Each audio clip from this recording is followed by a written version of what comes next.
Hello friends, welcome back to the channel PES classes and this is Varun Mahajan. तो चलिए शुरू करते हैं हमारा नया टॉपिक मोशन। ठीक है, तो मोशन जो है इसके MCQ हम डिस्कस करेंगे।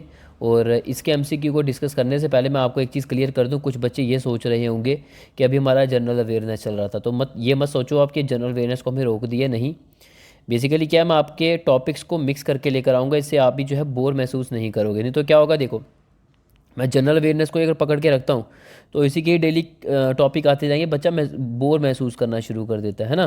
तो इसलिए हम क्या करेंगे, मिक्स करके आएंगे। जैसे कि आज मैंने आपका मोशन टॉपिक उठाया साइंस का। ठीक है, ये पूरा टॉपिक को कवर किया जाएगा विद इन 1 या 2 डेज, जितने भी आपके MCQ जितने दिन में कवर होते हैं, है ना।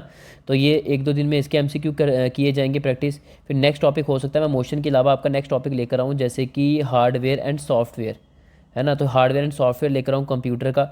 उसके नेक्स्ट में हो सकता है कि आप लोगों का मैं जैसे कि मैथ का कोई टॉपिक ले आऊँ, है ना। या फिर हो सकता है कि आपका मैं नेक्स्ट इंग्लिश का टॉपिक ले आऊँ। इस टाइप से हम करेंगे, जिससे कि आपके सारे टॉपिक्स जो है वन वन टॉपिक आएंगे और उन वन वन टॉपिक के हम MCQ पूरे प्रैक्टिस करेंगे। ओके, तो ये नहीं होगा कि मतलब कि हम एक चैप्टर जो है जैसे कि मोशन देख लो, मोशन के आधे MCQ करेंगे तो छोड़ दें, ऐसा नहीं होगा। पूरे टॉपिक को कवर किया जाएगा और फिर नया एक टॉपिक उठाया जाएगा, वो आपका हो जाए जनरल अवेयरनेस का हो या किसी और सेक्शन का हो। ओके, तो चलो देखते हैं बिना किसी टाइम वेस्ट के। तो बाकी आपको पता ही है कि मैं आपको टाइम देता हूँ 5 सेकंड तो नहीं, अब देता हूँ 2-3 सेकंड का टाइम देता हूँ। उसमें आपने सोचना होता है, अपने आंसर को माइंड में रखना होता है, फिर मैं सही आंसर बताता हूँ, उसके साथ आपको मैच करना होता है, जिससे कि आपको पता चलता है कि आपकी एक प्रिपरेशन किस लेवल तक पहुँची हुई है। ठीक है, चलो बेकार की बातें करना मुझे पसंद नहीं। तो चलिए मुद्दे पे आते हैं, अपनी सीरीज़ को कंटिन्यू करते हैं। ठीक है, चलो स्टार्ट करते हैं। पहला क्वेश्चन ही हम बात करते हैं। यहाँ पे बोला गया है, सपोज करो ये कोई एक सड़क है, ये कोई एक कहर रोड है, ये कोई ऑब्जेक्ट यहाँ पे लाई करता है। ये ऑब्जेक्ट एक बोले एक्सेलरेटेड मोशन इसमें देखने को मिलता है, ये मूव करता है, एक स्ट्रेट लाइन पाथ जो है ये बनाता है। तो आपने बताना है कि इनमें से कौन सी स्टेटमेंट जो है वो सही नहीं है, कौन सी स्टेटमेंट जो है वो क्या है, गलत है। ओके, आपको पता है जब भी कोई ऑब्जेक्ट जो है वो स्ट्रेट लाइन पाथ बनाएगा तो उसमें आपको स्पीड वेलोसिटी ये आपको चेंज तो होती हुई देखने को मिलेगी। ये तो है नहीं कि कांस्टेंट वेलोसिटी हो सकता है, बीच में वेलोसिटी बढ़ जाए, बीच में वेलोसिटी जो है वो कम हो जाए। हाँ, पर्टिकुलर यहाँ पे अगर मेंशन करें यूनिफॉर्म वो बात अलग है, बट हम ये बोलेंगे कि वेलोसिटी जो है वो चेंज हो सकती है, बढ़ भी सकती है उस पर्टिकुलर बॉडी की, कम भी हो सकती है। और यहाँ पे बोला गया है कि ऑलवेज फोर्स एक्ट करती है। ठीक है, ये भी बात है। हाँ, गलत ऑप्शन कौन सा बन जाता है, it always goes away from the अर्थ।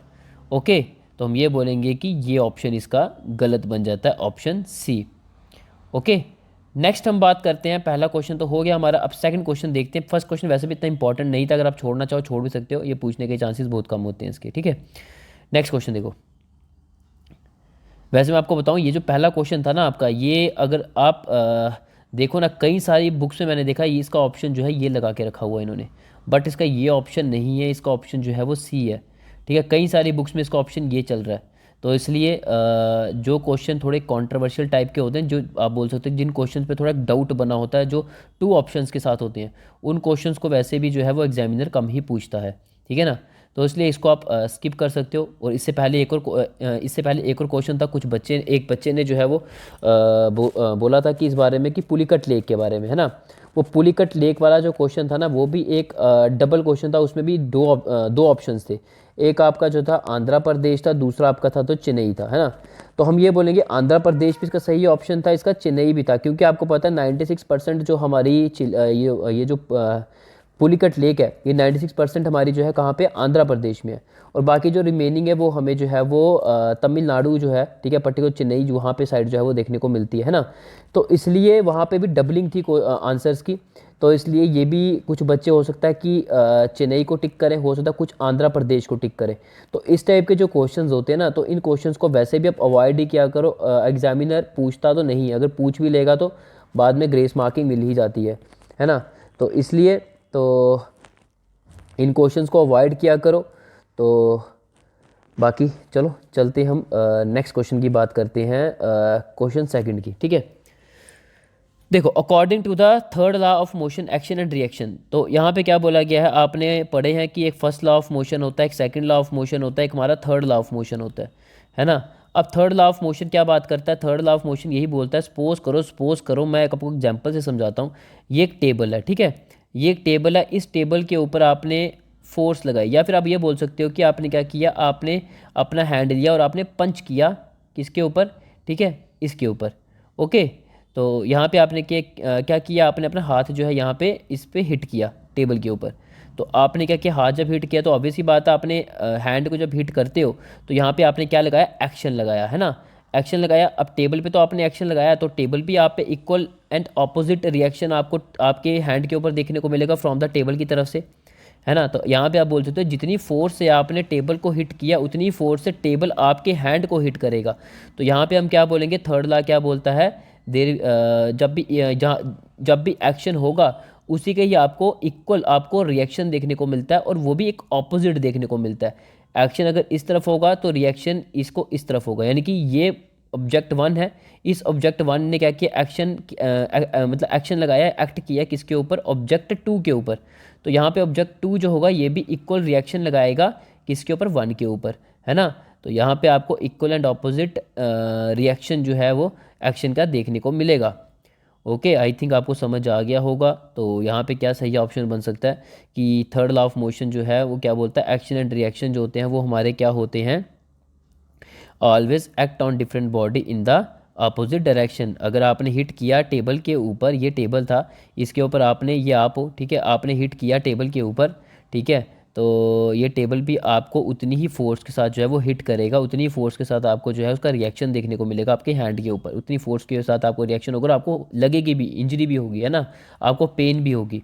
तो यहाँ पे आपने क्या देखा, जितनी एक्शन के साथ आपने फोर्स इस टेबल के ऊपर लगाई, फोर्स ने भी ये जो टेबल था इसने भी आपके हैंड के ऊपर फोर्स लगाई उतनी ही इक्वल मतलब कि यूनिट के साथ, है ना, और आपको ये देखने को मिलेगा। ठीक है, आई थिंक आपको समझ आ गया होगा, ज़्यादा इसमें जाने की ज़रूरत नहीं है। तो सही ऑप्शन क्या बन जाता है इसका, सेकंड का हमारा ऑप्शन बी। नेक्स्ट हम बात करते हैं, यहाँ बोला गया है कि एक गोल कीपर है, यहाँ पे बोला गया है goal keeper in a game of football pull his hand backward after holding the ball shot at the goal, this enable the goal keeper to. अब आपने जनरली देखा होगा कि गोल कीपर क्या करता है, जो आप देखते हैं फुटबॉल मैच में क्या होता है, गोल कीपर जो है वो गोल के पास जो है वो खड़ा हुआ होता है ना। अब गोल कीपर के पास जब भी बॉल आती है ना, फुटबॉल आता है, तो वो क्या करता है, उस फुटबॉल को अपने हाथों में पकड़ के अपने हाथों को थोड़ा पीछे लेकर जाता है। और जनरली आपने ये भी चीज़ देखी होगी, क्रिकेट में भी देखा होगा, जब भी बैट्समैन क्या करता है, हिट, आपने क्रिकेट में भी देखा होगा जब बैट्समैन क्या करता है, बॉल को हिट करता है, तो उसमें क्या होता है, जब वो बॉल को हिट करेगा तो जो भी फील्डर होगा वो उस बॉल को जब कैच करता है, और कैच करके क्या करेगा, फील्डर अपने हाथों को जो है थोड़ा पीछे लेकर जाता है ना। वो पीछे क्यों लेकर जाता है, वो इसलिए लेकर जाता है क्योंकि बॉल की जो वेलोसिटी बहुत तेज़ होती है। अगर वो बॉल को पकड़ के वहीं पे ही अपने हाथ को रखेगा ना, उसको पीछे मूवमेंट ना करेगा, तो क्या होगा, उसकी हाथ को इंजरी हो सकती है, उसको लग सकती है, उसको चोट आ सकती है। इसलिए वो क्या करता है, क्योंकि बॉल ऑलरेडी मोशन में है, बट वो बंदा जो है उसका हाथ जो है वो क्या है, रेस्ट में है, तो वो क्या करता है, अपने हाथ को भी जो है इस बॉल के साथ ही मोशन में थोड़ा थोड़ा पीछे पीछे करके लेकर आता है, फिर आहिस्ता अपनी वेलोसिटी को हाथ की जो है वो कम कर देता है, जिससे क्या होता है कि जो बॉल थी मोशन में थी उसको रेस्ट में लाया जाता है, आहिस्ता आहिस्ता उसकी वेलोसिटी को रिड्यूस करते करते बॉल की, ठीक है ना, वही अपने हाथ की मूवमेंट को पीछे करके लेकर आता है। जनरली आप देखते ही हो ऐसा, वैसे ही गोल कीपर में ही होता है। गोल कीपर भी क्या करता है, जब उसका फुटबॉल आता है वो फुटबॉल को अपने हाथ में पकड़ के अपने हाथों को थोड़ा पीछे लेकर जाता है, वो इसलिए क्योंकि फुटबॉल ऑलरेडी मोशन में है और उसका हाथ जो है वो ऑलरेडी स्टैटिक में रेस्ट में है, ठीक है ना।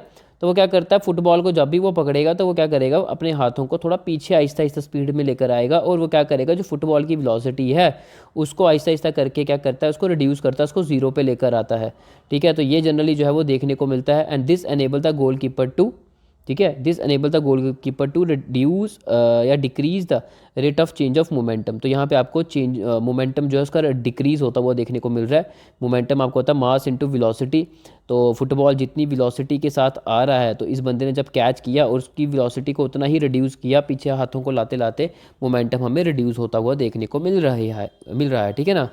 तो ये आप देख सकती हो, ठीक है। चलो आगे चलते हैं। आज पता नहीं क्या हो रहा है, टंग मेरी जो है ना सही तरह बोल नहीं पा रहा हूँ, क्योंकि ऑलरेडी आज सुबह के लेक्चर चल रहे हैं, तो काफ़ी थका हूँ, बट चलो लेक्चर भी बनाना ज़रूरी था आप लोगों के लिए। थर्ड लेक्चर हो गया, सॉरी थर्ड क्वेश्चन हो गया, ठीक है। नेक्स्ट हम बात करते हैं फोर्थ क्वेश्चन की, बात कर लेते हैं। अच्छा, तो आपने देख लिया इसका थर्ड क्वेश्चन का सही ऑप्शन क्या था। थर्ड क्वेश्चन का हमारा सही ऑप्शन था ऑप्शन डी। आई थिंक बड़े बच्चों का सही होगा ये। नेक्स्ट हम बात करते हैं inertia of object tend to cause the object. तो आपने देखा कि इनर्शिया जो है ऑब्जेक्ट का, ठीक है, तो आपने बताना tend to cause the object to increase it speed, या फिर उसकी डिक्रीज करता है स्पीड को, या resist any change in the state of motion, या फिर decelerate due to friction. बताओ।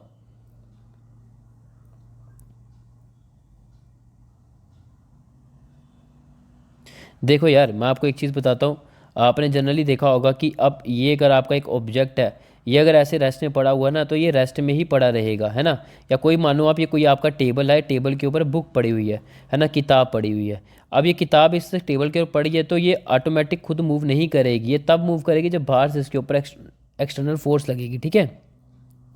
जैसे कि आपने कुछ एक्सटर्नल फोर्सेस बुक के ऊपर लगाई, तब जाके बुक में जो है वो मूवमेंट हमें देखने को मिलेगा। या फिर आप ये बोल सकते हो कि अगर ये सपोज करो एक कार है, ये कार अगर मूव कर रही है, ये कार मूव करती ही रहेगी, ये तब तक मूव करती रहेगी, ठीक है, जब तक इसके फोर्स नहीं लगती। जब इसके एक्सटर्नल फोर्स लगेगी इसके ऑपोजिट, तब जाके इसमें रेजिस्टेंस आएगी और ये कार जो है वो रुकने का नाम लेगी, है ना। तो यहाँ पे आपने क्या चीज़ समझी, आपने ये चीज़ देखी कि एक बॉडी अगर रेस्ट में है तो वो रेस्ट में ही रहती है, अगर मोशन में है तो वो मोशन में रहती है। वो तब तक मोशन या रेस्ट में रहती है जब तक उसके ऊपर एक्सटर्नल फोर्स एक्ट नहीं करे। जब एक्सटर्नल फोर्स उसके ऊपर एक्ट करेगी, तो जो रेस्ट वाली बॉडी थी वो हमारी मोशन में आ जाएगी, जो मोशन वाली बॉडी थी वो हमारी किस पे आ जाएगी, वो हमारी रेस्ट पे आ जाएगी, ठीक है। और मोशन वाली बॉडी रेस्ट पे कब आएगी, जब बॉडी का मोशन इस तरफ है और फोर्स हमारी जब अपोजिट एक्ट कर रही है इसके ऊपर, तब जाके ये बॉडी जो है वो रेस्ट में आएगी, है ना। ये नहीं कि मतलब कि बॉडी अगर इस तरफ मोशन पे है तो फोर्स पे अब इस तरफ ही लगाओ, तो वो रेस्ट में नहीं होगा, उसमें एक्सेलरेशन और बढ़ेगा और स्पीड वेलोसिटी जो है गाड़ी की होगी, ठीक है। ऐसा नहीं, यहाँ पे कब रेस्ट पे आएगी, जब अपोजिट फोर्स इसके ऊपर लगती है, तब जाके ये जो हमारी कार है ये हमारी किस पे आएगी, रेस्ट पे आएगी। तो यहाँ पे वही बोला गया है कि इनर्शिया जो ऑब्जेक्ट का, वो ये बोला गया है कि उस पर कोई चेंजेस नहीं आती उसके मोशन पे। यानी कि अगर वो मोशन पे है तो वो मोशन में ही रहेगा, रेस्ट में है तो वो रेस्ट में ही रहेगा। वो तब तक रेस्ट मोशन में रहेगा जब तक उसके ऊपर बाहर से एक्सटर्नल फोर्स का एक्ट हमें नहीं देखने को मिलता, ठीक है। तो ऑप्शन क्या है जी आपका इसका, ऑप्शन सी।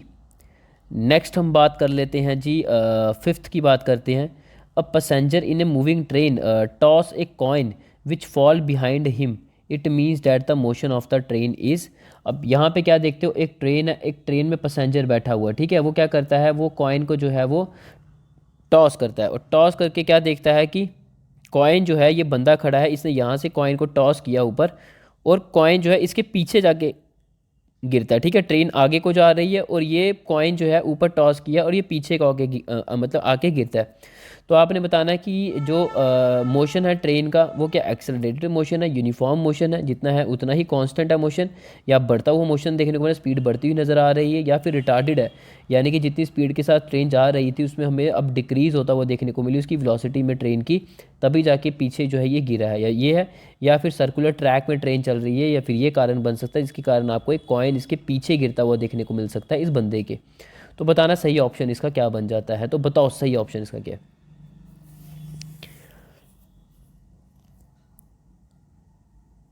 देखो सही ऑप्शन है इसका, सही ऑप्शन है इसका एक्सेलरेटेड। वो क्यों, क्योंकि आपने जनरली देखा कि एक पैसेंजर जब भी ट्रेन में बैठा होगा, तो ट्रेन की जब एक्सेलरेशन ज़्यादा होगी, ट्रेन जब अच्छी खासी स्पीड के साथ जाएगी, तो अब इसने कॉइन को थ्रो किया ऊपर। यहाँ तो कॉइन जब उसने थ्रो कर रहा था, जब उसके कांटेक्ट में था, उसके हाथ के कांटेक्ट में था कॉइन, तब तो मोशन में था, जितनी स्पीड ट्रेन की उतनी स्पीड के साथ कॉइन था। बट जैसे कॉइन को उसने टॉस किया, कॉइन एयर में आया, कॉइन की एयर में आते ही वहाँ पे उसकी वेलोसिटी जो है वो रिड्यूस हो जाती है ना। बट ट्रेन की वेलोसिटी हमें बढ़ती ही नज़र आई, जिसके कारण क्या हुआ, ये ट्रेन आगे को निकल गई और कॉइन जो है बंदे के पीछे गिरता हुआ हमें देखने को मिलता है ना। तो वही चीज़ बोली गई है कि पैसेंजर जो मूव कर रहा है ट्रेन में, वो जब टॉस करता है कॉइन को, और वो ये नोटिस करता है कि कॉइन जो है उसके पीछे गिर रहा है। वो इसलिए पीछे गिर रहा है क्योंकि ट्रेन की स्पीड जो है वो बढ़ गई है, जिसके कारण ट्रेन आगे निकल गई, और कॉइन को जब ऊपर फेंका तो जब हाथ में था उसके कॉन्टैक्ट में, तब तो अच्छी खासी स्पीड उतनी ही थी जितनी ट्रेन की स्पीड थी।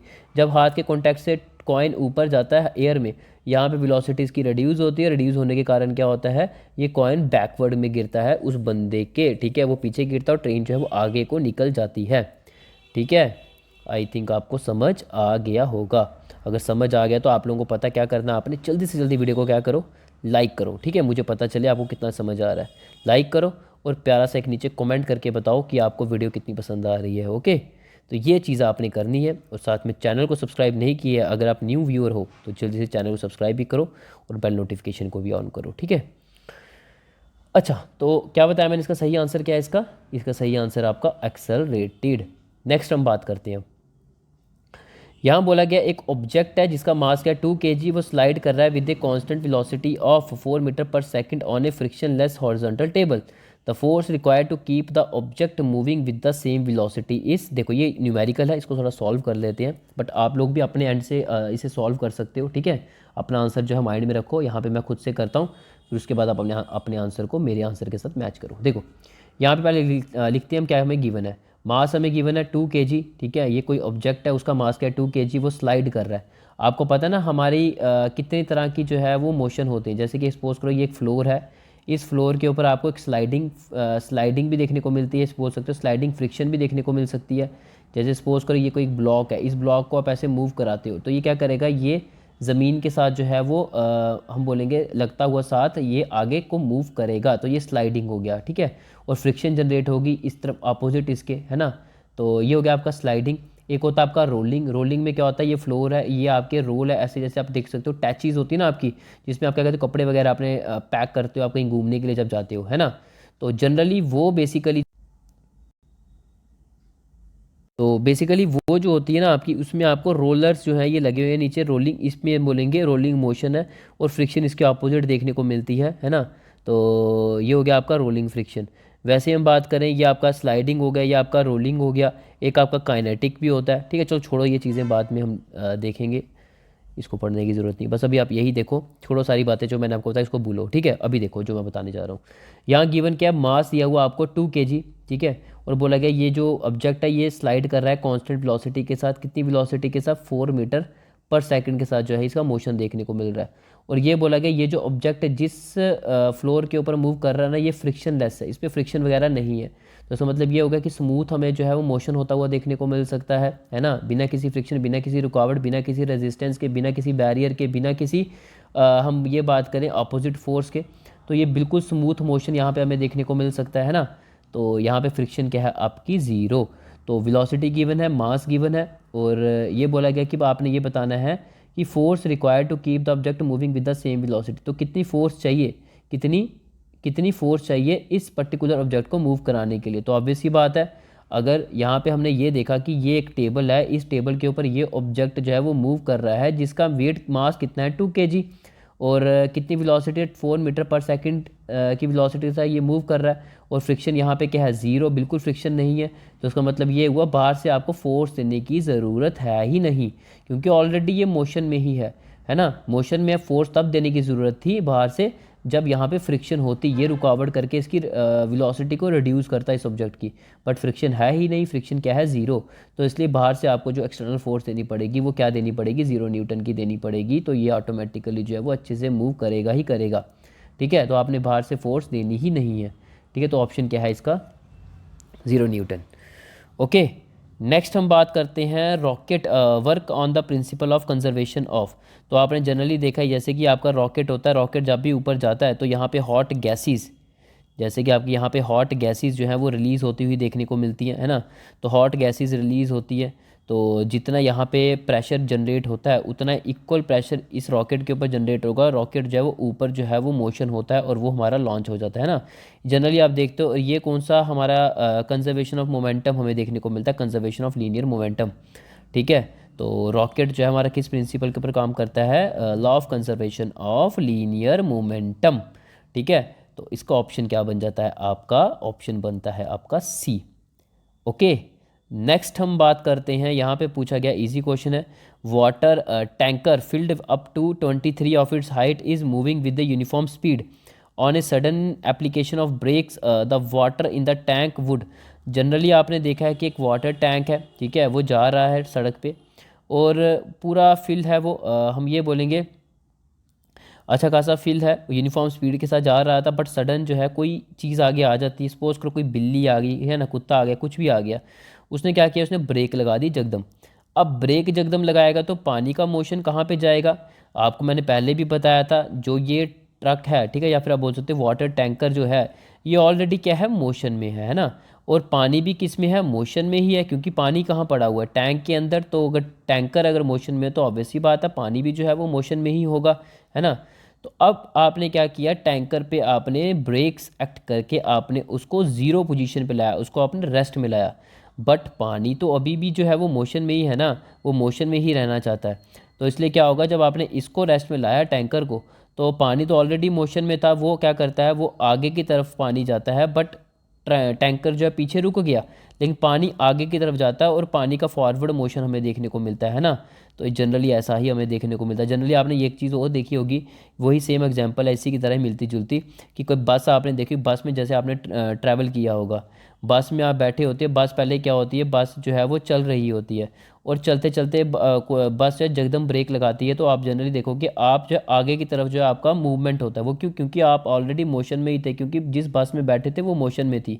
जब बस जो है वो रेस्ट पे आई, बट आप तो मोशन में ही थे ना, तो इसलिए आप लोग मोशन में ही आगे को जाते हैं और आगे की तरफ आपको जर्क लगता है, आपको एक झटका लगता है ना। बट यहाँ पे ये जो ट्रक था वो रुक गया, वो रेस्ट में आ गया और आपको झटका आगे की तरफ लगता है, ठीक है। वो बेसिकली इसी के ही कारण होता है जिसके आप मूव फॉरवर्ड होते हो, है ना।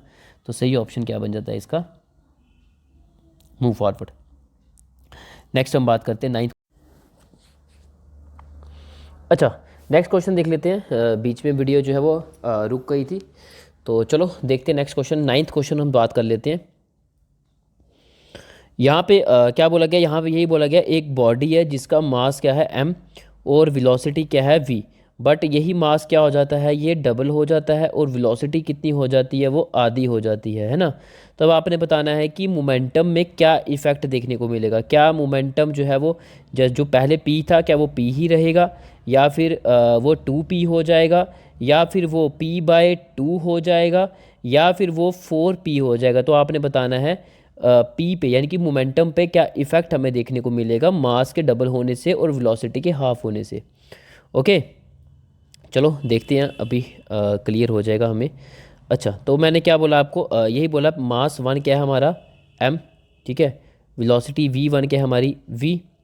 ओके, और यहाँ पे यहाँ पे बोला गया है कि मास क्या हो जाता है डबल, तो 2m कर लो, और वेलोसिटी क्या बोलेगी, वेलोसिटी कितनी हो जाती है, वो आधी हो जाती है, हाफ कर लो, ठीक है। तो आपको पता है मोमेंटम का फार्मूला क्या होता है, P=m/v। ओके, तो यहाँ पे आपका आ गया है एम भी, ठीक है। अब यहाँ पे हम देखते हैं ये P2 क्या होगा आपका, P1 कर लो, P2 होगा आपका m/v, और m क्या है आपका 2m, और v क्या है आपका v/2, 2 कैंसिल। ओके, तो पीछे क्या बचा, एम भी।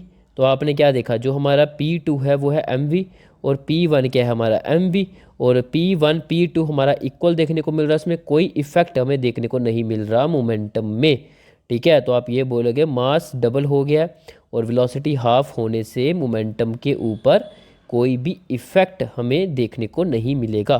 तो सही ऑप्शन इसका क्या बन जाता है, सही ऑप्शन इसका बन जाता है दैट विल रिमेन सेम, ठीक है। तो 9th का आपको ऑप्शन आ जाता है ए। ओके, नेक्स्ट हम बात करते हैं when a number of force acting simultaneous on a body bring about a change in its state of rest or of uniform motion in a straight line, then these forces act on the body are said to be। तो बताओ क्या होगा इसका सही answer.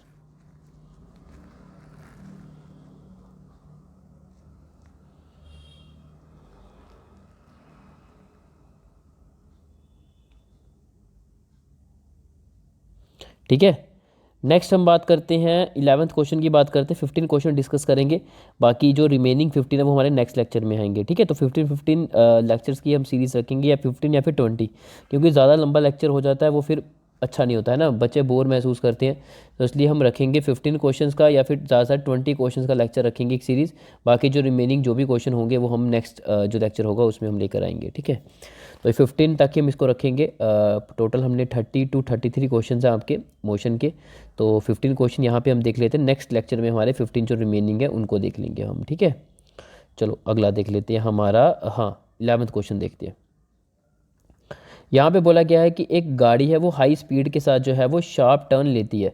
Suppose करो ये car गई, ये गई जाते जाते क्या शार्प टर्न इस टाइप से उसने टर्न लिया गाड़ी ने, ठीक है, इस टाइप से टर्न लिया तो आप क्या देखते हो, ड्राइवर जो होगा कार का tend to get thrown to the side opposite to the turn. तो आप जनरली देखते हो कि जब गाड़ी इस तरफ से टर्न लेती है ना, तो ड्राइवर जो है ना वो इस तरफ को जो है वो मूव करता है ना, इस तरफ को जो है वो थोड़ा सा जो है वो हम ये बोलेंगे मतलब कि थोड़ा बेंड हो जाता है ना। तो गाड़ी इस तरफ को आ रही है और ये बंदा इसके बिल्कुल टर्न के ऑपोजिट हमें देखने को मिलता है, थोड़ा सा मतलब कि थ्रो होता है इस तरफ को, है ना। तो जनरली आपने देखने को मिला। तो बेसिकली आपने बताना ये ऐसा होता क्यों है, बताओ उसका सही ऑप्शन क्या होगा।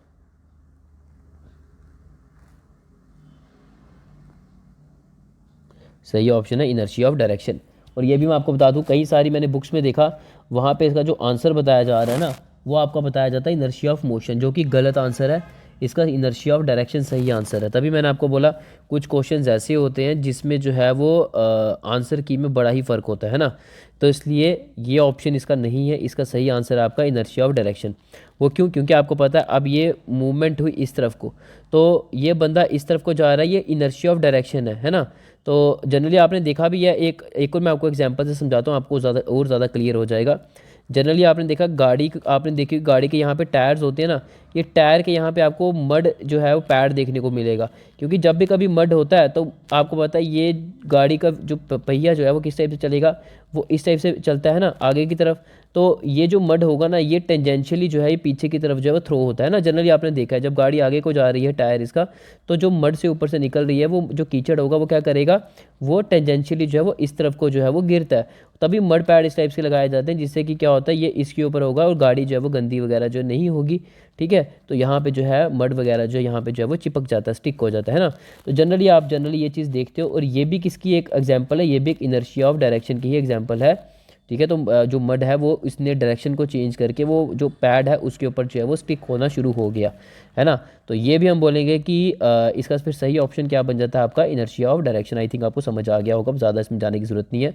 अगर ज़्यादा चले जाएंगे तो फिर वही आपके किस्म के लेक्चर्स ही हो गए। ठीक है, अभी हम MCQ सीरीज़ देख रहे हैं। एक बच्चे का कमेंट भी था, वो बोल रहे थे यही चीज़ की कि सर आप थोड़ा डिटेल में जाओ। डिटेल में मैं तभी नहीं जाता हूँ, क्योंकि जब डिटेल में मैं जाना चले जाऊँगा ना, उससे क्या होगा कि आपका जो MCQ सीरीज़ है बड़ी एक लॉन्ग जाएगी, बोरिंग होगी। और आपको पता है यूट्यूब में बाकी सब तो ऐसा कर ही रहे हैं, बट मैं चीज़ ये प्रेफर नहीं करता।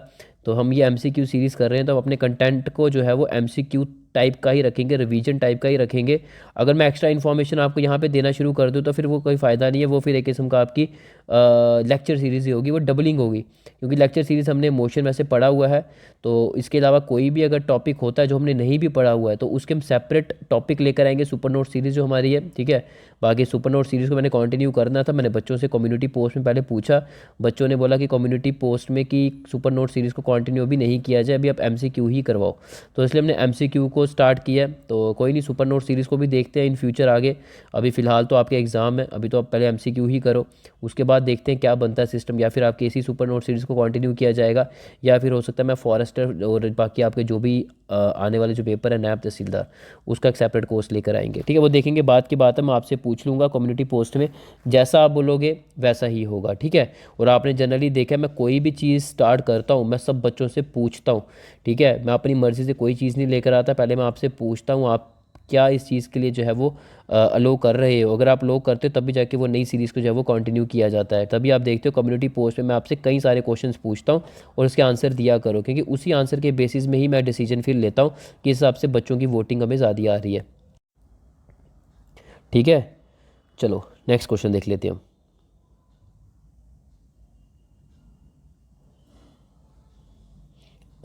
कौन सा क्वेश्चन था यार ये, एक सेकंड, हमने, हाँ 12th देखना अब हमने। हाँ, a man is standing on a boat in still water if he walk towards the shore then the boat will.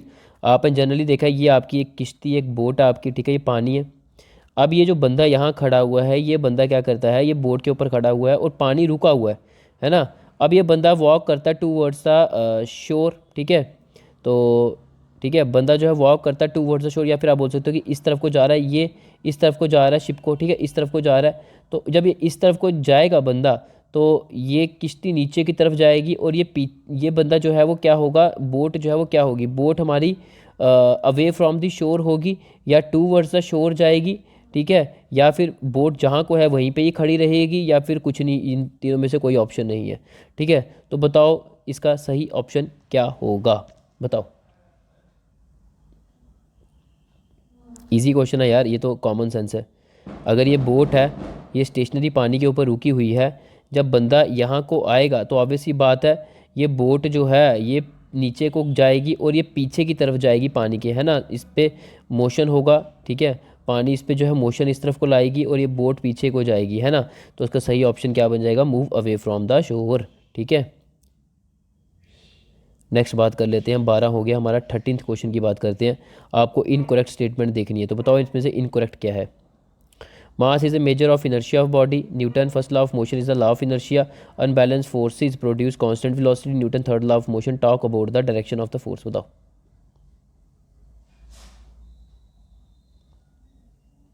देखो यार, आपको ये तो पता है कि मास जो है is the measure of inertia of a body, ठीक है। तो है ना, ये तो आपको पता ही है कि अब जैसे कि एक बॉडी जो है इसका जितना मास बड़ा होगा उतना ज़्यादा इनर्शिया, है ना। तो ये हमने पढ़ा हुआ है यार, इसको छोड़ो, चलो बार बार जाने की ज़रूरत नहीं है। तो mass is the measure of inertia of body, ये भी आंसर सही है आपका। ये जो हमारा Newton first law of motion है, ये लॉ ऑफ इनर्शिया भी इसको बोला जाता है ना। तो उसके फिर हम बात करते हैं Newton third law of motion जो है वो किसकी बात करता है, फोर्स की डायरेक्शन की बात करता है ना।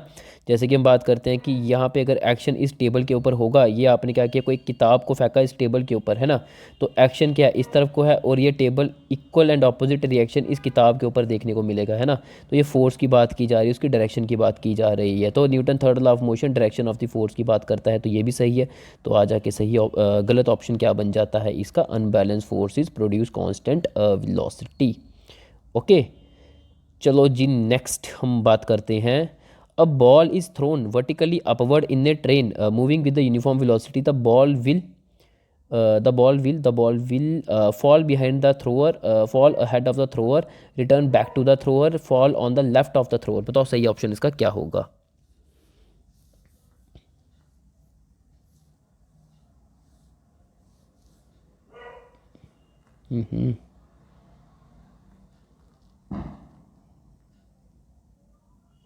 बताओ, ये क्वेश्चन है आपका 14th।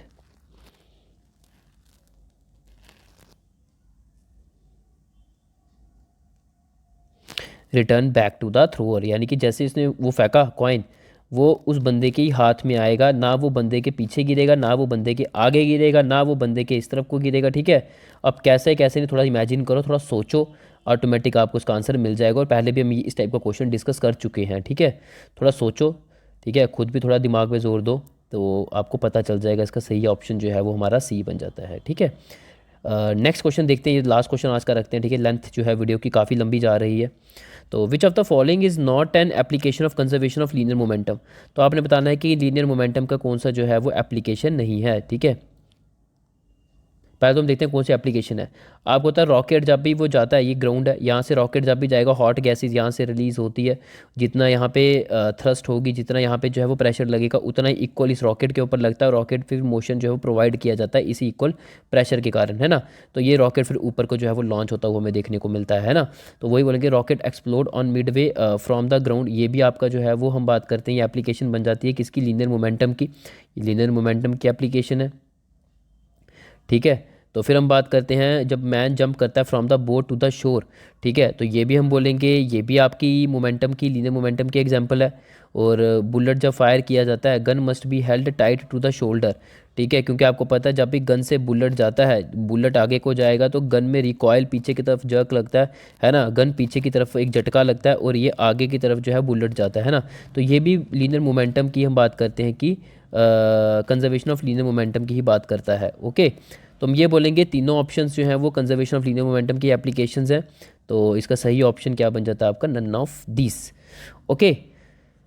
तो ये था जी हमारे 15 क्वेश्चंस हमने डिस्कस कर लिए। बाकी जो रिमेनिंग है ना आपके 16, 17, 18 जो भी हैं, इसको नेक्स्ट लेक्चर में लेकर आएंगे 32, 33 तक। 33 छोड़ो, ये तो है ही नहीं, क्योंकि यहाँ पे इसकी फिगर नहीं गिवन आपको, ये थोड़ा इनकम्प्लीट क्वेश्चन है, तो 33 को आप छोड़ दो।